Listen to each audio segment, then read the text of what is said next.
Hi folks, welcome back to Want to Start a Fight, where we try to pick the best athlete at a high school. I spun the wheel again and ended up with an interesting school, a short-lived school, at least athletically, and that is Wesleyan Prep of Lincoln. Okay, so this was a prep school connected to Nebraska Wesleyan University. I'll try not to talk about Nebraska Wesleyan very much. I'm a Hastings College guy. I don't want to get into that stuff.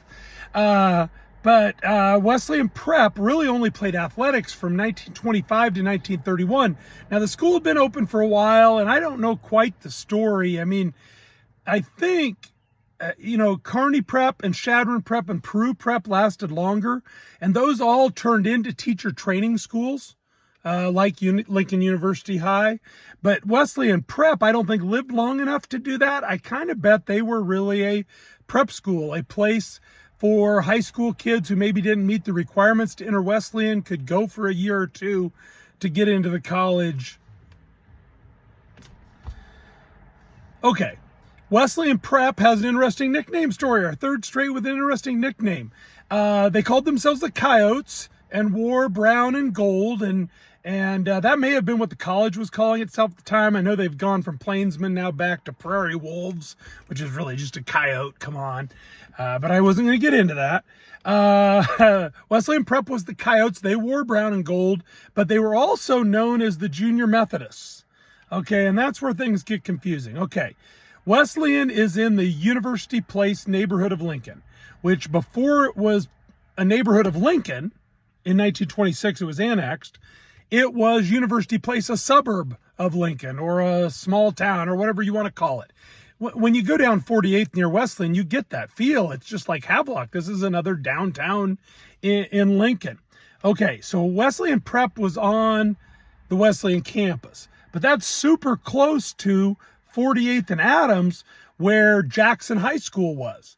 Except Jackson High School, before it became Jackson High School, was called University Place High, and sometimes the newspapers would call their teams the Young Methodists, because the whole University Place neighborhood was settled by the Methodists, who also started the college. Okay,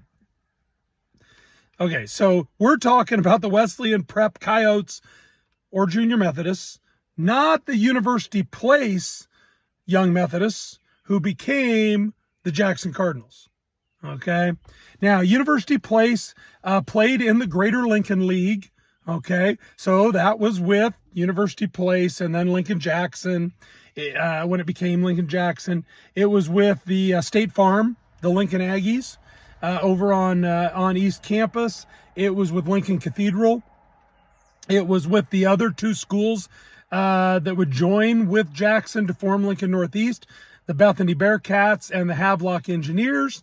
And it was with the Southsiders from way down south, College View, not College View Academy, but College View High School, the Viewmen, who would become Lincoln Southeast eventually. Okay, so we're talking about Wesleyan Prep, the Coyotes.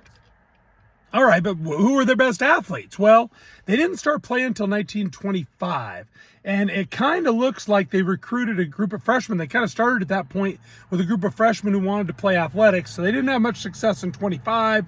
In 26, I think they had a kid, I don't think he could have been a sophomore, I think he must have been older, who finished second in the Class C javelin. His name is Diefenwerfer. Okay, and I got excited because I'm like, hold it, isn't that John Denver's real name? So I start looking at that. No, John Denver's real name was Deutschendorf. So you missed out on me singing Rocky Mountain High there. But Diefenwerfer was second place in the C javelin. It took a state record to beat him. So that's a pretty good athlete. Now, do I know his first name? No, I do not. Okay. In 26, they also went to their first state basketball tournament, got beat. It's mainly a young group of kids at that point. In 27, they come back, they beat Farnham, the Greenbacks, and then lose to Shelton. In 28, they roll through Class E and win a state championship. They beat Fairmont in the title game. They beat Nelson Atkinson and Palisade on the way. Now, the star of that team, even though you're thinking, oh, those freshmen in 25 were seniors, but the star was a sophomore. Okay, and we'll get to him in a minute. So he's back in the next year, and they're in Class B in 29. Okay, and they beat Alma, they beat North Platte, they beat Seward, and they... Hold it. I was about to tell you they beat Valley. No, they didn't beat Valley. They lost the Class B championship game.